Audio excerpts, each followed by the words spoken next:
रुपए में फिर बढ़ी कमजोरी। $1 का भाव 79 रुपए 66 पैसे के स्तर पर हुआ बंद। आज आधे % से ज्यादा की दिखी गिरावट।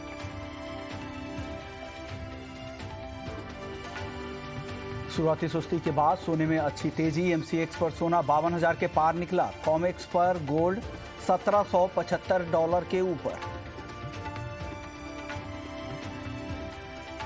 चांदी में शानदार तेजी। 700 रुपए से ज्यादा की मजबूती के साथ MCX पर चांदी 58,000 के पार। कॉमेक्स पर $20 के ऊपर।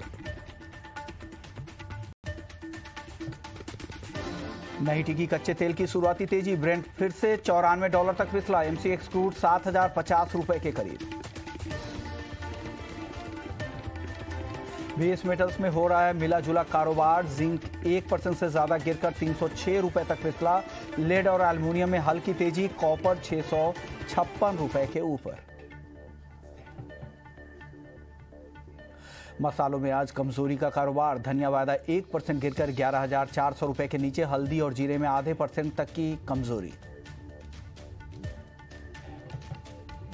मॉनसून की अनियमितता से खरीफ बुआई पर बड़ा असर। धान बुआई पिछले साल से 13% कम। दलहन बुआई भी कम। यूपी, झारखंड, पश्चिम बंगाल और बिहार में सबसे कम बारिश।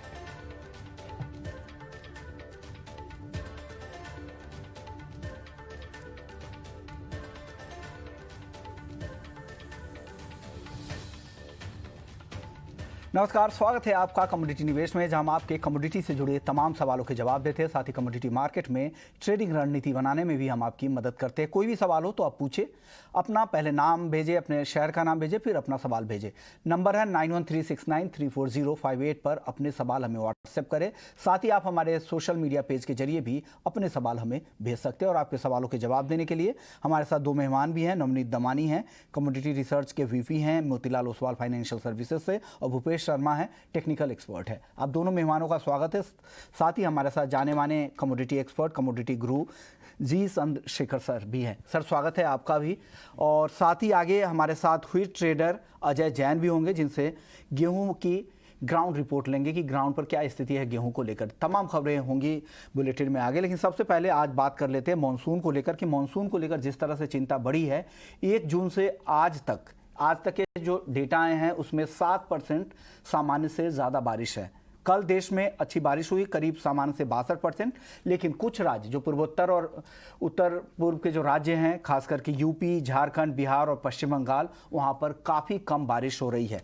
और आज तक की जो रिपोर्ट है उसके मुताबिक झारखंड में सामान्य से 48% कम बारिश हुई है, यूपी में 40% कम बारिश, बिहार में 35% और पश्चिम बंगाल में सामान्य से 25% कम बारिश हुई है। और इस वजह से धान की बुआई पर काफ़ी असर हो रहा है और धान उत्पादन को लेकर चिंता बढ़ गई है। एक तरफ गेहूं के बफर स्टॉक को लेकर चिंता है। सरकार गेहूं के महंगाई को रोकने की कोशिश कर रही है, क्योंकि डोमेस्टिक मार्केट में गेहूं के दाम रिकॉर्ड ऊंचाई पर चले गए हैं। दूसरी तरफ धान उत्पादन को लेकर भी चिंता बढ़ी, यानी 2 मेजर क्रॉप्स को लेकर चिंता है। चंद्रशेखर सर, क्या लग रहा है जिस तरह के हालात अब बन रहे हैं, क्या महंगाई पर बड़ी मार आने वाली है? महंगाई बुरी तरह से बढ़ने वाले हैं आने वाले समय में?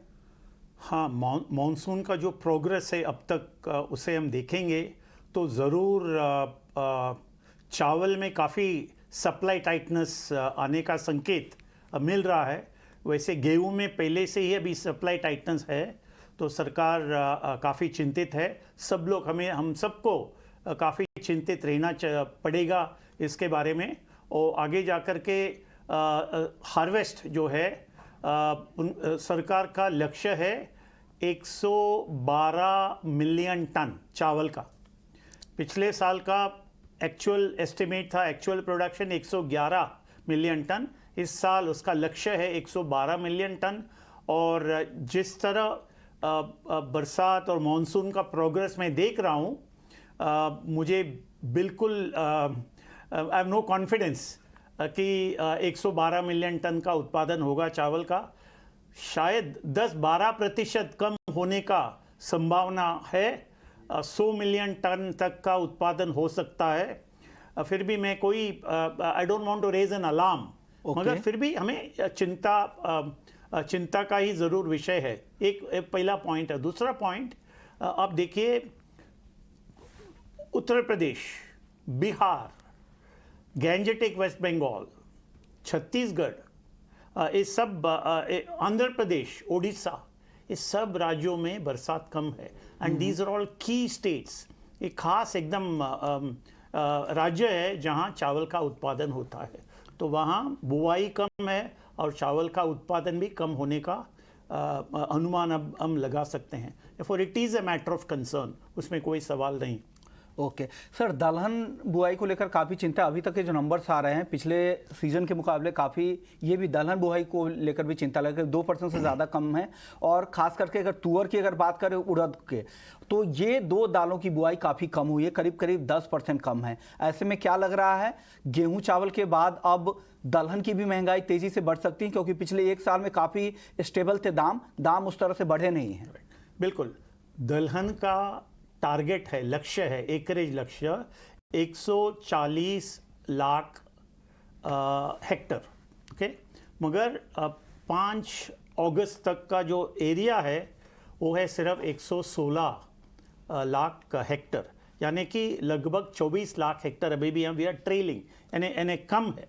इसके अंदर तुअर या अरहर जो हम कहते हैं, PGNP जो अंग्रेजी में कहा जाता है, उसका कम से कम 10% कम है पिछले साल के मुकाबले। इस साल 10% कम है, तो इसमें भी ज़रा एक रिस्क मुझे दिखाई दे रहा है। उड़द में 2 लाख हेक्टर कम है पिछले साल के मुकाबले, इस साल 2 लाख हेक्टर अब तक कम है। सिर्फ मूंग में जो 30-31 लाख हेक्टर का जो बुवाई हुई थी पिछले साल, वो इस साल भी it is kind of maintaining. तो दलहन को लेकर के भी कोई कॉन्फिडेंस से हम बोल नहीं पाएंगे कि जो दलहन का उत्पादन का जो टारगेट है, जो है 105 लाख टन, वो उत्पादन का टारगेट मैं मानता हूँ आज का स्थिति में कि ये ज़रूर हम इस टारगेट को we will not be able to meet, ज़रूर इससे कम होगा। कितना कम होगा ये बहुत बड़ा सवाल है, आगे जा कर के हम शायद एंड ऑफ अगस्त में एक अनुमान हम लगा सकते हैं। मगर टू जंप द गन, वो कहते हैं ना, आई वुड थिंक 85 से 90 लाख टन का ही उत्पादन हो सकता है, उससे ज़्यादा नहीं होगा, ऐसा मेरा अनुमान है। ओके, यानी दलहन उत्पादन को लेकर भी काफ़ी चिंता है। जो 105 लाख टन उत्पादन का जो अनुमान है उससे काफ़ी कम, यानी 85 लाख टन उत्पादन रहने का अनुमान लगाया जा रहा है दलहन को लेकर भी। यानी गेहूं चावल के बाद दलहन, यानी 3 मेजर जो कमोडिटीज़ है, एग्री कमोडिटीज़, जिस पे सबसे ज़्यादा मासेस का फोकस रहता है, सबसे ज़्यादा महंगाई में कंट्रीब्यूशन रहता है खाने पीने की महंगाई में, वो तीनों महंगे हो सकते हैं। ये एक अलार्मिंग सिचुएशन बन सकता है। अब गेहूं पर ही बात करते हैं। गेहूं इंपोर्ट पर ड्यूटी हटाने की तैयारी चल रही है। सोर्सेज से मिली जानकारी के मुताबिक 40% इंपोर्ट ड्यूटी को खत्म किया जा सकता है। इस पर बात करने के लिए हमारे साथ अजय जैन हैं, गेहूं ट्रेडर हैं, एक्सपोर्टर हैं। सर, स्वागत है आपका ET नाउ स्वदेश पर। सर, गेहूं इंपोर्ट पर अगर पूरी तरह से ड्यूटी अभी हटाई जाए, लेकिन इंटरनेशनल मार्केट में प्राइसेस तो अभी काफ़ी ज़्यादा है। मौजूदा अगर देखें तो 20 से 25% तक ऊपर भाव है जो डोमेस्टिक प्राइस है उससे। ऐसे में इंपोर्ट कैसे हो पाएगा? क्या सरकार फिर इंपोर्ट करने के लिए इंसेंटिव देना पड़ेगा सरकार को? विश्वमोहन जी, अंतर्राष्ट्रीय बाजारों में गेहूं की कीमत भारत की तुलना में करीब करीब $100 अधिक है। तो आज की परिस्थिति में इंपोर्टेड गेहूं इंडिया के लिए वायबल नहीं है।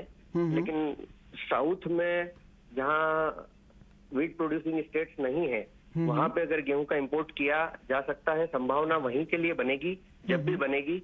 और आज की परिस्थिति में तो ये ड्यूटी पूरी तरह से हटाने के बाद भी इंपोर्ट मुझे वायबल नहीं नजर आता। ओके सर, गेहूं के प्राइसेस अगर नॉर्थ इंडिया की अगर बात करें तो क्या हाल के दिनों में कितनी तेजी आई है? क्योंकि एक रिपोर्ट के मुताबिक एक्सपोर्ट जब पाबंदी लगाई गई थी मई के महीने में, तो वहाँ उस समय काफ़ी गिरावट आई थी। जो नी जर्क एक रिएक्शन आया था, उसके बाद से 14% के आसपास भाव ऊपर जा चुके हैं। आप लोग अभी ग्राउंड पर क्या फील कर रहे हैं? किस तरह से तेजी आई है गेहूं की कीमतों में? सरकार के द्वारा एक्सपोर्ट पर बैन लगाने के बाद, जैसा कि आपने बताया, नीजर एक मंदी आई थी जो वास्तविकता से थोड़ी सी परे थी, क्योंकि एक्चुअल में प्रोडक्शन कम है और सप्लाई का शॉर्टेज है। तो उस नीजर के बाद से अभी तक 15 से 20% अलग अलग राज्यों में कीमतों में उछाल साफ नजर आ रहा है। ओके, ओके, क्योंकि अलग अलग स्टेट्स के भाव, अनऑर्गेनाइज मार्केट है और डेफिनेटली जैसा अजय जैन साहब से बात भी हो रही थी कि साउथ में वो एक गेहूं उत्पादक राज्य नहीं है वो लोग, तो इस वजह से वहाँ पर फ्रेट की वजह से दाम ज़्यादा रहते हैं जो नॉर्थ इंडिया के मुकाबले। और ग्राउंड की हकीकत एक और ये है कि सरकार की जो इस बार खरीद प्रोक्योरमेंट हुई है वो 57% घटकर 188 लाख टन रही है, जो पिछले साल से 57% कम है। सरकार के पास अब गेहूं कीमतों में अगर बहुत ज़्यादा तेजी आती है तो काबू करने के लिए बहुत ज़्यादा विकल्प नहीं है, क्योंकि एक तरफ इंटरनेशनल मार्केट में प्राइसेस ज़्यादा है, डोमेस्टिक डिमांड काफ़ी मजबूत है और आपके पास बफर स्टॉक बहुत ज़्यादा नहीं है। चंद्रशेखर सर, आपको क्या लगता है किस तरह से अब सिनेरियो बनेगा गेहूं को लेकर मार्केट में? मैं मानता हूं अंतर्राष्ट्रीय भाव है गेहूं का जरूर 10 से 15% गिरना चाहिए आगे जाकर के दो महीने में। इसके दो कारण हैं। एक, यूक्रेन से जो एक्सपोर्ट शिपमेंट है उसका शुरुआत हो चुका है, नंबर 1। नंबर 2, ऑस्ट्रेलिया का जो फसल है वो आएगा, तो उसके वजह से भी ग्लोबल सप्लाईज बढ़ने का संभावना है। तो मैं मानता हूं कि 10-15% का जो करेक्शन आएगा मार्केट में, मैं उसका इंतज़ार कर रहा हूं। तब शायद ड्यूटी घटेगा और हमारा रुपया भी ज़रा सा मजबूत हो गया, समझो 1 रुपया 1.5 रुपया अभी मजबूत हो गया आज का लेवल से। There could be just about parity हो सकता है साउथ इंडियन पोर्ट्स के लिए ऑस्ट्रेलिया से माल आने का संभावना मैं देख रहा हूं। मगर हमें मॉनिटर करना चाहिए इस सिचुएशन को, domestic prices, global prices, exchange rate और ड्यूटी में क्या बदलाव सरकार लाना चाहती है। मैं ये मानता हूं कि सरकार पूरा जीरो ड्यूटी का घोषणा नहीं करेगी, क्योंकि that will create a panic in the market. Okay, तो मैं मानता हूं पहले वो शायद 20% इसे करेंगे, बाद में 10 करेंगे, बाद में 0, ऐसा कुछ, ऐसा एक प्लान करेंगे। Otherwise it will be a very bullish market के लिए, बहुत बुलिश सिग्नल होने का संभावना है। ओके, यानी सरकार के पास भी ऑप्शन बहुत ज्यादा नहीं बचेगा, इसलिए डेफिनेटली उसे टुकड़ों में करेंगे। पहले 20% की इंपोर्ट ड्यूटी में कटौती करेंगे, फिर अगले चरण में हो सकता है उसके बाद आगे और घटाएं। लेकिन अच्छी बात चंद्रशेखर सर यही बता रहे हैं कि यूक्रेन से सप्लाई जो शुरू हो गई है उससे ग्लोबल सप्लाई बढ़ेगी। ऑस्ट्रेलिया की जब नई फसल आएगी नए क्रॉप से, फिर ग्लोबल सप्लाई और ज़्यादा होगी और ग्लोबल मार्केट में दाम 10 से 15% तक कम हो सकते हैं। यहाँ राहत मिल सकती है, क्योंकि त्योहारों से पहले जिस तरह से दाम अगर बढ़ने और ज़्यादा शुरू होंगे तो स्थिति यहाँ पर महंगाई को लेकर काबू में करना बहुत मुश्किल होगा। शुक्रिया अजय जैन साहब, आपने वक्त निकाला हमारे लिए। चलिए आगे बढ़ते हैं, अब बात कर लेते हैं रुपए की, क्योंकि रुपया भी काफ़ी वापस से कमज़ोर होता दिख रहा है। 79 रुपये 66 पैसे के स्तर पर पहुंच गया है। नवनीत जी, क्या लग रहा है, रुपये में वापस से कमजोरी दिख रही है? टेक्निकली कौन से लेवल देख रहे हैं आप आगे? रुपए की जो चाल है वो थोड़ी सी बहुत कंफ्यूजिंग सी लग रही है और लास्ट अगर हम 2 हफ्ते में देखें तो बहुत ज्यादा उठापटक का माहौल हमने देखा है। करीब 2% के शार्प अप्रिसिएशन के बाद फिर से नेगेटिव बायस देखने मिल रहा है और लगभग 80 के स्तर के आसपास फिर से आ गया है। बट विश्वमोहन जी, देखने लायक बात यह है कि डॉलर इंडेक्स आज भी 109 स्तर से करीब 3% दुनिया में 106.20 106.30 के आसपास है। तो डॉलर उतना वीक नहीं है जितना हम रुपए में वीकनेस देख रहे हैं। मेरे हिसाब से 80.10 का स्तर अगर निकल जाता है तो फ्रेश राउंड ऑफ वीकनेस शुरू हो जाएगी, जो कि 81 साढ़े 81 तक भी रुपये को ले जा सकती है। फिलहाल के लिए बायस शॉर्ट टर्म में थोड़ा सा कंफ्यूजिंग है और टेक्निकल पैरामीटर्स पे 80.10 बहुत क्रिटिकल। जब तक वो नहीं ब्रीच हो रहा है अप्रिसिएशन बायस रह सकता है, उसके ऊपर 1 से 1.5% का आपको फॉल देखने मिल सकता है। ओके, तो रुपए को लेकर ये आउटलुक है। चलिए अब बात कर लेते हैं कुछ दर्शकों के सवालों के, क्योंकि लगातार सवाल आ रहे हैं। पहला सवाल है निशांत मेरठ का। चांदी है इनके पास, 57,950 रुपए में खरीद रखा है, लॉन्ग पोजीशन है। क्या करना चाहिए भूपेश जी? 57,950 की बाइंग है इनकी। जी नमस्कार सर। इसमें चांदी में 58,400 350 के आसपास चांदी का भाव मिलता है, जैसे कि अभी देखा जा रहा है कि 58,320 का भाव चल रहा है। तो यहाँ पर चांदी में मुनाफा, शायद लाइन में कुछ दिक्कत है। निशांत के सवाल का आप जवाब दीजिए। नवनीत जी, क्या करना चाहिए चांदी में? 57,950 रुपए की बाइंग है। विष्णुमोहन जी, सुबह से चांदी में थोड़ी इंक्रीमेंटल गेन देखने मिल रही है और लास्ट 1 घंटे में गेन जो है वो करीब बहुत गहरा गई है और करीब 1,000 रुपए के आसपास चांदी स्ट्रॉन्ग ट्रेड कर रहा है। पोजीशन सही है इनकी, होल्ड करने लायक है। 57,500 का आप स्टॉप लगा के रखिए और अपनी पोजीशन इंटैक्ट रखिए। आपको बहुत जल्द 58,500, 58,900 तक के स्तर देखने मिल सकते हैं। ओके। चंद्रशेखर सर, आपको चांदी कैसी लग रही है इन मौजूदा स्तरों पर? हाँ, चांदी वैसे गोल्ड को ट्रैक करते ही चलेगी। गोल्ड में ज़रा सा एक मजबूती आया है पिछले 10-15 दिन में, हमने देखा है, तो उसके वजह से चांदी भी ज़रा विल रिमेन स्ट्रॉन्ग। मगर आगे जा कर के मैं 15-20 दिन रेस्ट ऑफ दिस मंथ में गोल्ड में एक करेक्शन, हल्का सा एक करेक्शन आने का संभावना है। जो $1750 प्रति आउंस है वो शायद 20, 25, $30 घट सकता है। उसका साथ साथ सिल्वर में भी करेक्शन आने का संभावना है। ओके। अनुज गुप्ता हैं झांसी से, इनका भी सवाल चांदी पर ही है। ये जानना चाह रहे हैं कि आज क्या करना चाहिए इंट्राडे के लिए। भूपेश जी, इंट्राडे के लिए चांदी में क्या सलाह दे रहे हैं आप? चांदी में ऊपर के भाव में सर मुनाफा वसूली करनी चाहिए 58,300 350 के आसपास, और इसमें नई लेवली से एक बार दूरी बनाए रखनी चाहिए, क्योंकि ये एक सिर्फ टेक्निकल बाउंस बैक मुझे समझ आता है। अगले दर्शक है कृष्ण हैं दिल्ली से, कॉपर पर जानना चाह रहे थे। हालांकि रेंज में ही कारोबार हो रहा है कॉपर में, आज क्या करना चाहिए नवनीत जी कॉपर में? ये मुझे लगता है कि 653 के ऊपर जब तक कॉपर होल्ड कर रहा है तब तक काफी सही ट्रेडिंग पैटर्न फॉलो कर रहा है, और 660 662 तक के स्तर दिखा सकता है। 649 के स्टॉप लॉस से आप आपकी पोजीशन इंटैक्ट रखिए और बाय एंड डिप्स की रणनीति रहनी चाहिए। अगले दर्शक है हीरा लाल है राजसमंद से, नेचुरल गैस इन्होंने 637 रुपए पर शॉर्ट कर रखा है। अब जानना चाह रहे हैं क्या करें। भूपेश जी क्या करें? गैस में इनको अपने शॉर्ट को होल्ड रखना चाहिए। इनमें इनको नेचुरल गैस में ट्रेलिंग स्टॉप लॉस 631 का इनको फॉलो करना चाहिए। नीचे में 610 रुपए और 602 रुपए के भाव आसानी से देखे जा सकते हैं। प्रॉफिट है और आगे भी प्रॉफिट हो सकता है, लेकिन स्टॉप लॉस का जरूर ध्यान रखें। 629 रुपए का स्टॉप लॉस आप लगा लें। चलिए, अगले दर्शक भी नेचुरल गैस पर ही हैं। अभिषेक यशवंत हैं दिल्ली से, नेचुरल गैस के 700 स्ट्राइक की कॉल इन्होंने खरीद रखा है, काफी नुकसान हो रहा है। नवनीत जी क्या करना चाहिए, इनको निकल जाए? वेल, बायस नेचुरल गैस में क्लियरली थोड़ा सा नेगेटिव की तरफ है, और 600 रुपए का स्तर, 610 रुपए का स्तर अगर तोड़ देता है तो 570 भी विजिबल है। मेरे हिसाब से 700 की जो कॉल है वो मंथ के एंड तक जीरो हो जाएगी, और इसलिए एग्जिट करना ज्यादा बेहतर रहेगा। अगले दर्शक है अमित है मंदसौर से, सोने और चांदी में आज क्या करना चाहिए? भूपेश जी क्या सलाह देंगे गोल्ड और सिल्वर में आज? जी, सिल्वर में तो मैंने अभी सलाह दी थी, और गोल्ड में मैं ऐसा कहना चाहूंगा कि गोल्ड का आज का अभी का रुख मेरे को तेजी का दिखता है। ऊपर में भाव 52,200 से लेके 52,350 तक शाम के सत्र में आते हुए समझ आते हैं। चलिए, अगले दर्शक हैं योगेंद्र नाथ सिंह है चंदौली से, इनका भी सवाल चांदी पर ही, चांदी पे काफी सवाल आ रहे हैं। इनका सवाल है सिल्वर माइक्रो अगस्त वायदा की एक्सपायरी कहां तक होगी, किस लेवल तक जा सकता है सिल्वर माइक्रो मौजूदा कॉन्ट्रैक्ट में? नवनीत जी। वेल, मुझे लगता है कि सिल्वर की एक्सपायरी यहाँ से करीब करीब 1,000 रुपए से 1,200 रुपए के ऊपर बंद होनी चाहिए। तो अगर मैं मेगा कॉन्ट्रैक्ट या मिनी कॉन्ट्रैक्ट की बात करूँ तो 58,800 एंड 59,200 के ऊपर की एक्सपायरी मैं देखता हूँ अगले कुछ दिनों में। तो वो माइक्रो भी सिमिलर लेवल्स के आसपास ही एक्सपायर हो। ओके। अगले दर्शक है मयंक गुप्ता हैं यूपी से, कॉपर और जिंक दोनों में किस तरह से ट्रेड बनाना चाहिए? भूपेश जी क्या सलाह देंगे कॉपर और जिंक में इनको? जी, मेरी कॉपर में राय रहेगी 655 रुपए के नीचे कॉपर में बिकवाली करके इनको काम करना चाहिए। 658 रुपए का स्टॉप लॉस रख सकते हैं। नीचे में 648 रुपए तक के टारगेट शाम तक या कल तक देखे जा सकते हैं।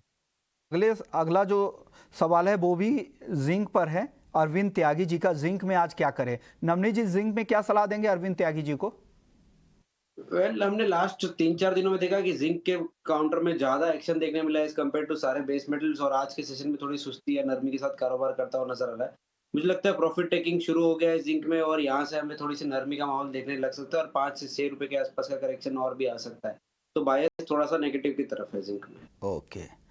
अगले दर्शक है रमेश पटेल अहमदाबाद से, शाम के लिए जानना चाह रहे हैं कि सिल्वर में क्या करें, बाई या सेल? नवनीत जी क्या सलाह देंगे? वेल, सिल्वर में क्लियरली बायस थोड़ा सा पॉजिटिव की तरफ लग रहा है, और लास्ट 1 घंटे में हमने जो बाइंग देखी है वो मुझे ये कॉन्फिडेंस दे रही है कि आज के सेशन में ही पॉसिबली आपको 58,800 59,200 तक के लेवल देखने मिल सकते हैं। तो बायर करके रखना चाहिए और डिप पे बाइंग सजेस्ट रहेगी। 57,500 आपका स्टॉप लॉस रहेगा। ओके, अगले दर्शक हैं महावीर हैं, इनका सवाल है क्या गोल्ड 56,000 तक ऊपर की तरफ जा सकता है? चंद्रशेखर सर, क्या लग रहा है गोल्ड में, क्या इस तरह की तेजी आएगी? 52,000 के ऊपर भाव चल रहा है, 56,000 के लेवल कब तक दिख सकता है? मैं नहीं मानता हूं कि गोल्ड अब 56,000 तक जाएगा, क्योंकि इसके 2 या 3 कारण है। एक है अभी भी हमने जो तेजी देखी हमने पिछले हफ्ते, वो मोमेंटम जो है इट्स स्टॉल्ड, यानी वो मोमेंटम ज़रा रुक गया है।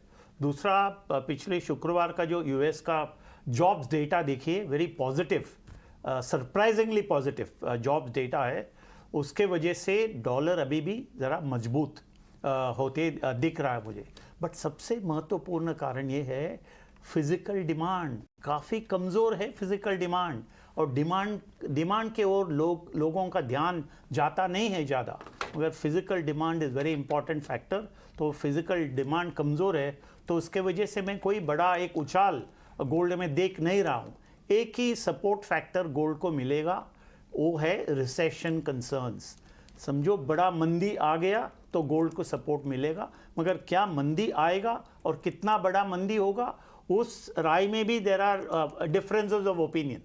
तो अब तक हमें पता नहीं कि मंदी आएगा या नहीं, और कब आएगा, और कितना तेजी से आएगा, और कितना भयंकर रहेगा, वी डोंट नो। तो I think as of now मुझे लगता है गोल्ड का बड़ा अपसाइड रिस्क मैं नहीं देख रहा हूँ। ऑन दी अदर हैंड, कमज़ोर डिमांड के वजह से और मजबूत डॉलर के वजह से गोल्ड में ज़रा गिरावट आने का संभावना ज़्यादा है। ओके, चलिए आगे बढ़ते हैं और अगले दर्शक का सवाल ले लेते हैं। फिर से चांदी पर ही सवाल है, हीरा लाल वापस से सवाल पूछ रहे हैं राजसमंद से। नवनीत जी, क्या लग रहा है 58,500 पर इन्होंने चांदी लॉन्ग कर रखी है, क्या करना चाहिए? आज के सत्र में या 1-2 दिनों में इनके भाव आ जाएंगे क्या? विश्वमोहन जी, ये लगभग इनके भाव के आसपास ही ट्रेड करे, करीब 100-125 रुपए दूर है। और मुझे लगता है कि जैसे मैंने पहले भी शो में बताया, 58,800, 59,200 इमीडिएट टारगेट लेवल हो सकते हैं। तो इनको अपनी स्ट्रेटेजी होल्ड करनी चाहिए। रीजनेबल स्टॉप लॉस चाहिए तो 57,500 का स्टॉप लगाइए। अगर आपको छोटा स्टॉप लॉस चाहिए तो 57,950 का लगाइए। ये लेवल के स्टॉप लॉस से आप होल्ड कर सकते हैं। आपके भाव से ज़्यादा दूर है नहीं, 58,350 के आसपास भाव आ ही गया है, सिर्फ 160 रुपये नीचे है। और आज के सत्र में हो सकता है कि आपको ये भाव दिखा दे और यहाँ पर भी खरीदारी। जो पहला टारगेट भी नवनीत जी का है वो 58,500 का है, तो डेफिनेटली आपके भाव के ऊपर चांदिया आ सकती है। अगले दर्शक है इसके बंसल है ग्वालियर से, लेड 188 तक जाएगा। भूपेश जी, क्या लग रहा है लेड में? जी, लेड का हाल फिलहाल का ट्रेंड अभी पॉजिटिव है। 182 रुपए 40 पैसे का भाव है। इनको लेड में 180 रुपए का स्ट्रिक्ट स्टॉप लॉस मेंटेन करना चाहिए, और लेड में ऊपर के भाव 185 रुपए और 187 रुपए 50 पैसे के आसानी से देखे जा सकते हैं। अगले दर्शक हैं, इन्होंने हालांकि नाम नहीं भेजा है, इंट्राडे में क्रूड में क्या करे, खरीदें या बेचें? हाई और लो लग रहा है। नवनीत जी, क्या लग रहा है क्रूड में? वेल, क्रूड में लास्ट 3-4 दिनों में काफी उठापटक देखी, और मुझे लग रहा है कि थोड़ा सा नरमी का माहौल क्रूड में आया है। और ये जो फॉल है ये करीब 100 रुपए की नरमी और क्रूड को दे सकता है। तो 6900 तक के स्तर देखने मिल सकते हैं। सेल रैली की स्ट्रेटेजी रहेगी, 6900 के आसपास का टारगेट रहेगा। चंद्रशेखर सर, आपका आउटलुक क्या है, ब्रॉडर आउटलुक क्रूड को लेकर क्या है? बिल्कुल, बुलिश फैक्टर और बेरिश फैक्टर्स का एक टग ऑफ वॉर या तनाव चल रहा है क्रूड ऑयल मार्केट में, विश्व बाजार में, वेरी क्लियरली। हम देखिए पिछले शुक्रवार का यूएस जॉब्स डेटा पॉजिटिव है। चाइनीज़ इंपोर्ट जुलाई महीने में ज़्यादा है क्रूड ऑयल का, that is a very positive factor.